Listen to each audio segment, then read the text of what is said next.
अस्सलाम वालेकुम। मेरा नाम डॉक्टर सोबिया है और मैं जनरल प्रैक्टिशनर हूँ वेबडॉक में।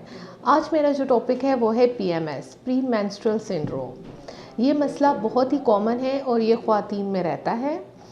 जब ख़वातीन के माहवारी के दिन करीब आ रहे होते हैं उससे पहले ये मसला शुरू होता है अमूमन, और within a week after menstruation ये ख़त्म हो जाता है। तो इसकी बहुत सी अलामात हैं और ये मसाइल ख़वातीन को बहुत ज़्यादा इन मसाइल से का सामना करना पड़ता है रेगुलर डेली बेसिस पे। इसकी क्या क्या अलामात हैं, जैसे कि आपके चेहरे पे दाने निकल आते हैं। इसके अलावा पेट के निचले हिस्से में बहुत शदीद दर्द रहता है, और इसके अलावा आपको कॉन्स्टिपेशन या डायरिया रहता है, और भूख बहुत ज़्यादा लगती है या आपको भूख बिल्कुल नहीं लगती है। या इसके अलावा आपकी फूड क्रेविंग्स रहती हैं, जैसे स्पेशली फॉर शुगर। इसके अलावा आपके मूड स्विंग्स बहुत ज़्यादा रहते हैं, आप बात बात पे थकन महसूस कर रहे होते हैं, आपसे काम नहीं होता, आप लोगों से मेल जोल अपना नहीं रखना पसंद करते हैं इस दौरान। तो इस तरह के मूड आपके बिहेवियर चेंजेस बहुत ज़्यादा आते हैं, साइकोलॉजिकल चेंजेस इसमें होते हैं और इमोशनल चेंजेस बहुत ज़्यादा होते हैं। तो ये तो एक हद तक तो नॉर्मल है। अगर आप ये माइल्ड सिम्टम्स हैं तो ये आपकी डेली लाइफ को अफेक्ट नहीं करते, लेकिन अगर ये सिम्टम्स बहुत शदीद हैं, आपको बहुत शदीद दर्द हो रहा है, तो इसका मतलब कि इसकी कोई ख़ास वजह हो सकती है, और इसके लिए आपको अपने गायनेकोलॉजिस्ट से लाजमी कंसल्ट करना होगा एक दफ़ा। अच्छा, इसकी कुछ वजूहात हैं, जैसे कि हार्मोनल चेंजेस हो रही होती हैं मेंस्ट्रुअल साइकिल में। इसके अलावा केमिकल चेंजेस होती हैं ब्रेन में।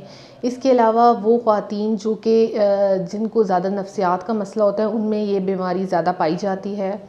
या फिर वो ख़वातीन जो कि अनीमिक होती हैं, जिनमें खून की कमी होती है, या जो ख़वातीन फ़िज़िकल ट्रॉमा, इमोशनल ट्रॉमा से गुज़री होती हैं, या जिनकी फ़ैमिली हिस्ट्री ऐसी होती है कि उनकी माँ को, उनकी बहनों को भी ये मसला रहता है, तो उमूमन उनमें भी ये मसला ज़्यादा रहता है।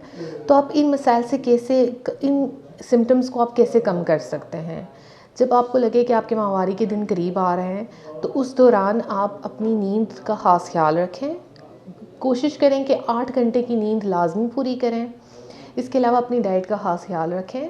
वेजिटेबल्स लें, जैसे सॉल्ट है, शुगर है और कैफ़ीन है, इस तरह की चीज़ें अवॉइड करें। स्मोकिंग और अल्कोहल को अवॉइड करें।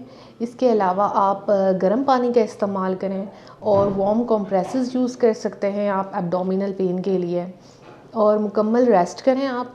इसके अलावा आप अगर per month regular daily basis पे आप एक्सरसाइज करते हैं तो ये आपके लिए बहुत फ़ायदेमंद हो सकती है।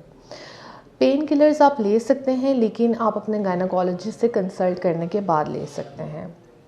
कोशिश करें कि पेन किलर्स अवॉइड करें, लेकिन अगर ये सिम्टम्स आपके इन चीज़ों से रिज़ॉल्व नहीं होते तो आपको लाजमी एक दफ़ा अपने गायनेकोलॉजिस्ट को कंसल्ट करवाना होगा। उम्मीद करती हूँ कि आपको मेरी ये वीडियो पसंद आई होगी। अगर आपको इस तरह की मज़ीद वीडियोज़ जाननी हैं तो हमारे चैनल को लाइक एंड सब्सक्राइब ज़रूर करें। अल्लाह हाफ़िज़।